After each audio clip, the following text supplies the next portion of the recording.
రాజ్యాధికారం కోసం పాటుపడిన మహానుభావుడు. ఆనాడు లక్షలాది మంది భారత పౌరులకు, ముఖ్యంగా తెలంగాణ ప్రాంతంలో నిరంకుశత్వానికి వ్యతిరేకంగా పోరాడిన యోధుడు సర్వాయి పాపన్న గారి జయంతి ఈరోజు సిరిసిల్లలో జరుపుకోవడం సంతోషం. సర్వాయి పాపన్న ఆశయాలను కొనసాగించే విధంగా గతంలో కేసీఆర్ గారి నాయకత్వంలో ఆనాడు తెలంగాణ ప్రభుత్వంలో బలహీన వర్గాల సంక్షేమం కోసం, అందులో ముఖ్యంగా గౌడనుల సంక్షేమం కోసం చాలా కార్యక్రమాలు తీసుకుని వచ్చినాం.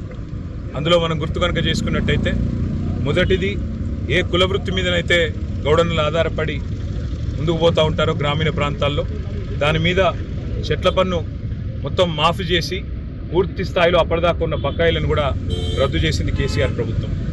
ఆ తర్వాత మరి ఏ కుల వృత్తినైతే అల్టిమేట్గా ఆనాడు కళ్ళు రూపంలో, కళ్ళు గీత కార్మికుల రూపంలో ఉండేదో, తర్వాత మళ్ళీ వివిధ రూపాల్లో మరి వైన్ షాప్లతో సహా వచ్చినాయో, అందులో కూడా 15% రిజర్వేషన్ గౌడన్నలకు కల్పించింది ఆనాటి కేసీఆర్ గారి ప్రభుత్వం. అదే మాదిరిగా ఒక నీరా పాలసీ తెచ్చి నీరాని కూడా ప్రోత్సహిస్తూ ట్యాంక్ బండ్ దగ్గర నెక్లెస్ రోడ్లో ఒక నీరా కెఫే పెట్టి రాష్ట్ర వ్యాప్తంగా నీరా కూడా ప్రాచుర్యం కల్పించి దానివల్ల కలిగే ఆరోగ్యపరమైన లాభాలు కూడా, తద్వారా అల్టిమేట్గా మళ్ళీ గౌడన్నలకు లాభం కావాలనే ఉద్దేశంతో ఆ పని కూడా చేసింది కేసీఆర్ గారి ప్రభుత్వం.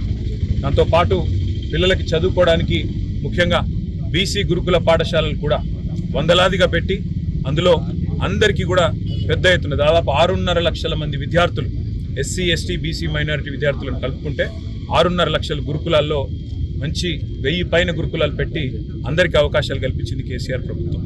మరి ఈరోజు అట్లాంటి మహానుభావుడి జయంతి సందర్భంగా వారి ఆశయాలను కొనసాగించే విధంగా ముందుకు మా పార్టీ పరంగా, అదేవిధంగా మా రాష్ట్ర ప్రభుత్వానికి కూడా మేము చేసే విజ్ఞప్తి, ఆ మహానుభావుడి విగ్రహాన్ని తప్పకుండా ట్యాంక్ బండ్ మీద కూడా పెట్టాల్సిన ఆవశ్యకత ఉంది. మేము ఈ టర్మ్లో తప్పకుండా పెట్టాలనుకున్నాం. అదే మాదిరిగా ఒక జిల్లాకు కూడా సర్వాయి పాపన్న పేరు పెట్టాలని చెప్పి కూడా మేము కూడా మా పార్టీ తరఫున విజ్ఞప్తి చేస్తా ఉన్నాం. జనగామ జిల్లాకు పెడతారా, ఇంకో జిల్లాకు పెడతారా, మీ ఇష్టం, తప్పకుండా పెట్టాలని చెప్పి కూడా కోరుతూ మళ్ళొక్కసారి ఆ మహానుభావుడి ఆశయాలకు అందరం కూడా అంకితమై పనిచేస్తామని తెలియజేస్తాం. అసలైన తొలి వెలుగు. ఫాలో వాట్సాప్ @తొలి వెలుగు official.